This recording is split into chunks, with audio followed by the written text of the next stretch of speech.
Assalamualaikum warahmatullahi wabarakatuh.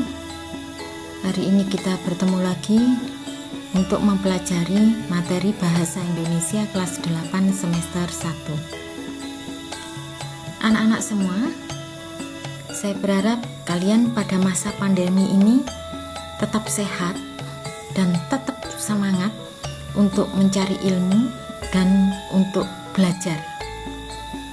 Baik anak-anak, kalian tentu senang membaca surat kabar atau majalah. Di media massa, kalian mudah mendapatkan teks eksposisi. Kalau ingin mengenal lebih dekat dengan teks tersebut, sesungguhnya dalam percakapan sehari-hari pun dengan mudah kalian mendapatkannya. Untuk itu, kita harus tahu apa itu teks eksposisi dan lain-lain. Nah, hari ini kita akan bahas bab 3, yaitu teks eksposisi dalam media massa. Bagian A, mengenali unsur-unsur teks eksposisi. Bersama saya, Ibu Sri Waluyanti dari SMP Negeri 21 Gresik atau SMP Negeri 1 Panceng. Materi A, mengenali unsur-unsur teks eksposisi, nanti ada 2. Yang pertama, gagasan dan fakta dalam teks eksposisi. Yang kedua, pola-pola pengembangan teks eksposisi.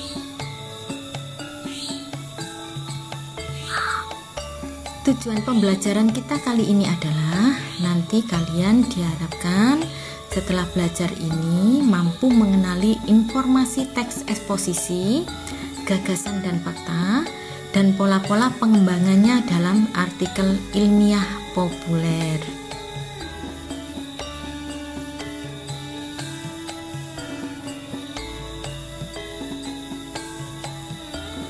Nah, apa itu teks eksposisi?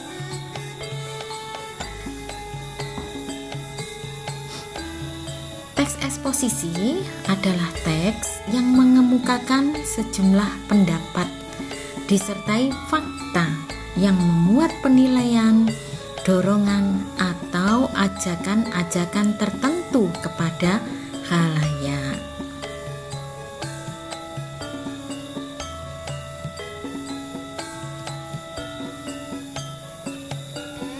Unsur-unsur teks eksposisi. Ada gagasan dan ada fakta.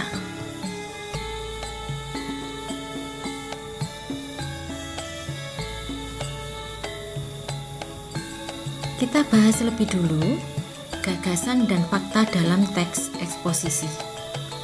Teks eksposisi mengemukakan pendapat disertai fakta. Teks eksposisi memuat penilaian, dorongan, atau ajakan-ajakan tertentu kepada khalayak.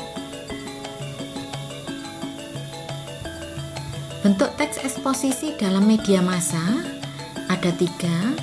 1. Esai. 2.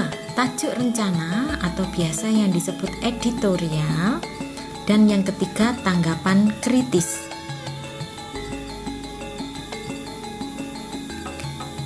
Bagian teks eksposisi ada 2 unsur. Ada gagasan dan ada fakta. Gagasan disebut juga ide atau pendapat. Isinya berupa komentar, penilaian, saran, dorongan, dan bujukan. Ini contohnya. Pengelolaan hutan tidak menunjukkan adanya tanda-tanda perbaikan dibandingkan tahun sebelumnya. Ada penilaian di sini.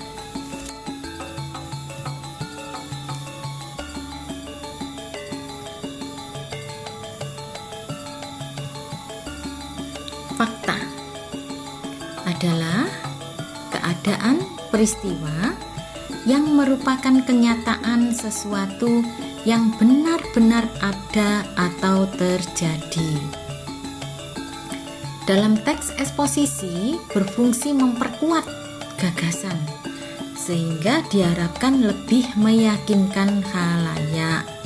Contoh, selama bulan Januari sampai Oktober, 45% dari keseluruhan titik kebakaran terkonsentrasi di Provinsi Riau. Nah, ini ada fakta, ditunjukkan fakta.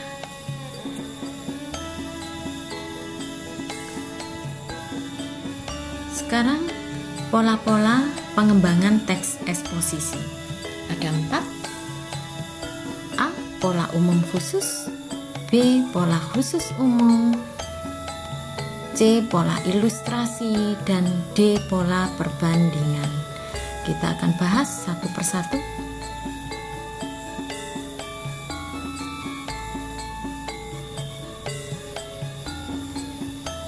A. Pola umum khusus.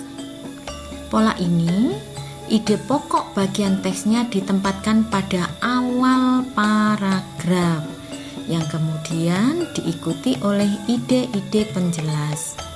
Pola demikian dikenal dengan paragraf deduktif.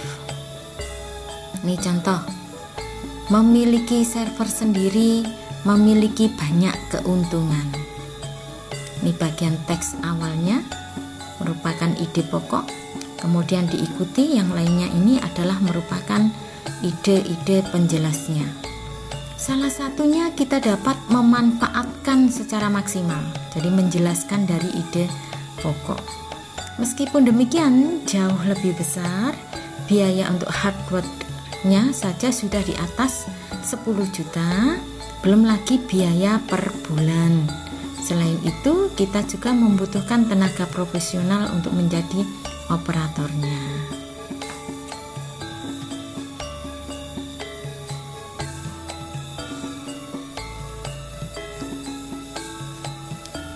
B. Pola khusus umum. Hal-hal yang bersifat khusus diikuti oleh uraian yang bersifat umum. Bagian terakhir dalam bagian teks ini berfungsi sebagai simpulan atau rangkuman dari pendapat-pendapat yang dikemukakan sebelumnya, atau biasa disebut dengan paragraf induktif. Ini contohnya, ya. Kebalikan dari tadi, ya. Ini adalah pendapat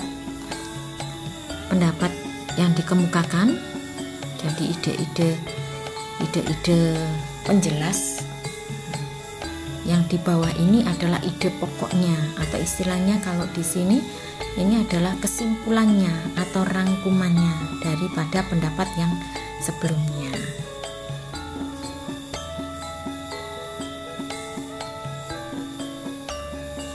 Yang C, pola ilustrasi. Sebuah gagasan yang terlalu umum memerlukan ilustrasi-ilustrasi konkret. Ilustrasi-ilustrasi tersebut berfungsi untuk membuktikan suatu pendapat. Ini ada contoh. Ini ada ilustrasi, kemudian juga menunjukkan ilustrasi yang konkret, yang nyata. 11 tahun lalu Indonesia mengimpor gerbong kereta api dari Prancis. Gerbong tersebut tampak mentereng karena dilengkapi dengan alat-alat conditioning. Namun, di manakah sekarang gerbong-gerbong itu? Ternyata sudah banyak yang rusak. Siapa yang salah? Itulah contoh penggunaan teknologi yang tidak dibarengi SDM yang memadai, sehingga teknologi pun lekas rusak sebelum waktunya. Ini contoh pola ilustrasi.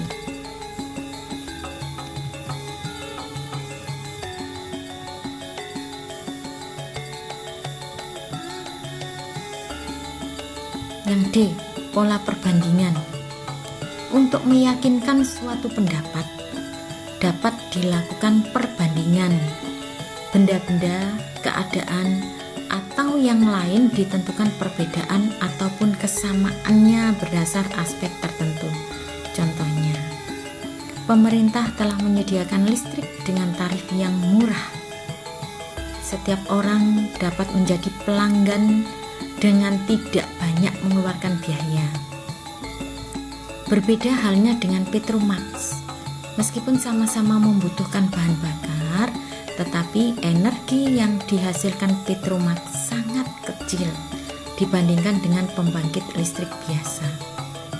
Petromax hanya digunakan di desa-desa, sedangkan listrik terdapat di kota-kota. Nah, ini ada perbandingan antara Petromax dengan bahan bakar listrik.